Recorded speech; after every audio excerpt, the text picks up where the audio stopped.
Hi everyone, my name is Eric Pereira from the Andalusian Institute of Marine Science. I'm going to talk a little about the role, the past, and especially the future of research in aquaculture nutrition.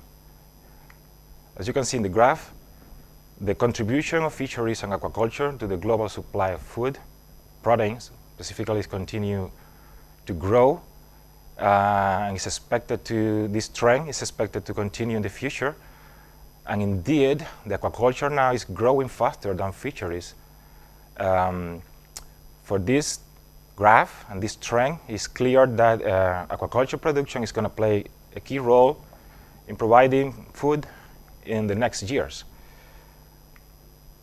The producers' goals mainly are to achieve a rapid and efficient growth of different animals, crustaceans, fishes, mollusks, even algae in the case of plants, to produce healthy animals and to increase sustainability, and also, most important, to reduce the operational cost.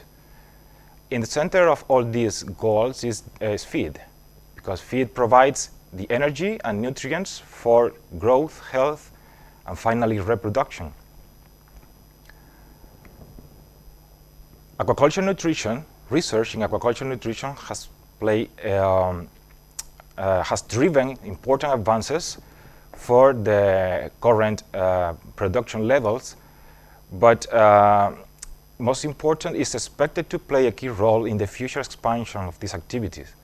However, there are some challenges that researchers must face in the future, and current strategies that are being followed. For example, there is a scarcity of feed ingredients, and especially fish meal and fish oil. And the solution that is being studied during the last years is to find novel or unconventional feed ingredients. The problem is that some of these ingredients have anti-nutritional factors, so we must, in the future, improve or find a way to eliminate them from feed. Also, in the case of fish, the short life of the fish meat is a problem that might be solved by nutritional interventions, and this is an important area of study. The environmental impact is one of the main goals of future research, and this can be improved by a careful selection of ingredients, the improvement of the digestibility of those ingredients, and also important, the management of the feed, the feeding practices. The environmental stresses and the use of antibiotics and chemical in feeds must be avoided and can be replaced by the use of additive, for example, nutraceuticals. And there are also novel species that now are a great interest for them, and we don't know the nutritional requirement. There are species now that are being fed aquafeeds designed for other species, so there is a need for research for the development of tailored feeds for these new species. The larval nutrition is a big problem because they are very small, we'll see, and the development of micro diets for larvae is still a dream and needs a lot of research. And also, the broodstock nutrition has open issues, especially those related to the short and long-term consequences of their nutrition, in particularly to the quality of larvae, but most unknown to the quality of the growing juveniles in the long term of this early nutrition. Historically, nutrition in aquaculture has been focused on some hot issues, although many others has been studied. For example, nutritional studies in larvae are very difficult because of the small size of the larvae, the high mortality, the poorly developed digestive system of most species, especially marine species, and mainly because the feeding or co-feeding with live prey is imperative, is mandatory for the survival, to avoid cannibalism, to avoid malformations, and to ensure healthy juveniles for subsequent stage.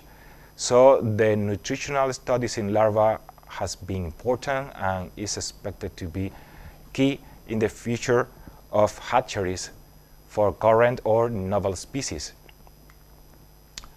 In the case, other hot issues is the replacement of fish meal and fish oil because of the prices of those commodities.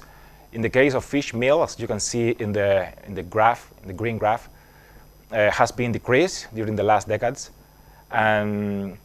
But today, the rate of decrease has been slower than before. So this reduction has been possible by using plant proteins mainly, although other ingredients have been evaluated such as insects, micro and macroalgae, and there are very intense research in these areas, but in general we can say that there are still limits for the fish meal replacement, especially for carnivorous species and marine species. In the graph in the bottom, you can see the rate of replacement of fish oil has decreased also, as you can see, but the rate has been slower, and it's one of the big problems in aquaculture nutrition, because the main challenge of replacing fish oil relates to the essential omega-3 fatty acid, polyunsaturated fatty acids, because alternative sources, particularly those from vegetable origin, are poor in these nutrients. The level of these nutrients are very low, and that's why it has been difficult to increase. Those new formulations are making the advances in this regard. And then determining the nutritional requirements is other of the regular goals of in aquaculture nutrition. There are nutritional requirements for several species, not too much information for others, but even for well-known species, there is a necessity to reassess the nutritional requirement because the diets are changing. For example, in the, let's say, fish, that the nutritional requirement were determined with a 50% fish meal diet.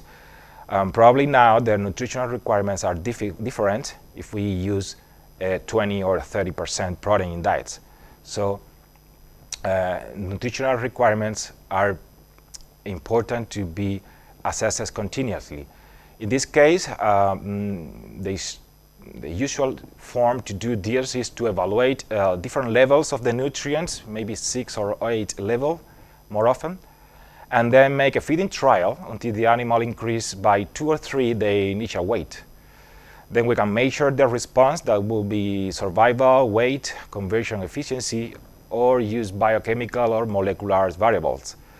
These results can be analyzed by different models. If model has, for example, the broken line in the first graph and the regression approach in the second, there are others, and each model has advantages and disadvantages. You can use different models.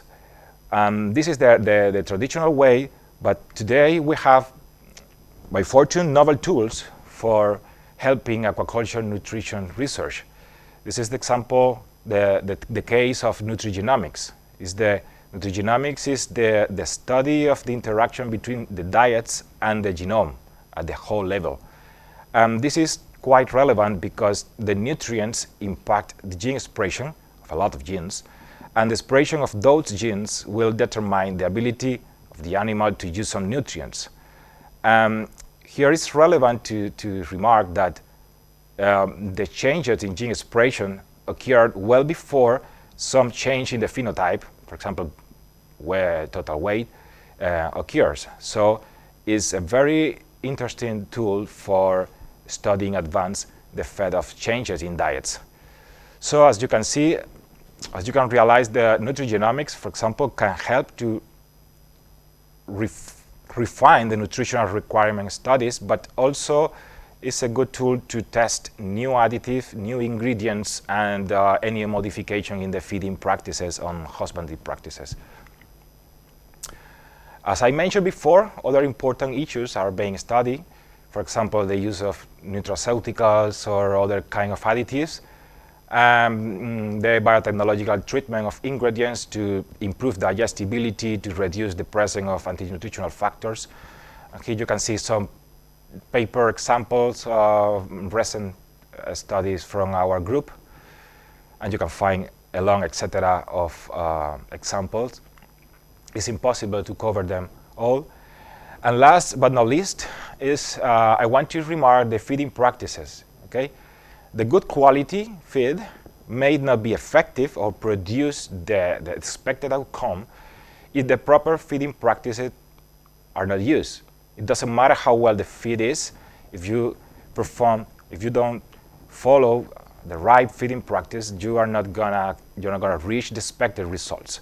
In the ideal case, the feeding regime should match the feeding behavior of the animal to be fed, the digestive capacity in terms of mechanical capacity and biochemical capacities, and the digesting and metabolism rhythms to maximize the feed utilization.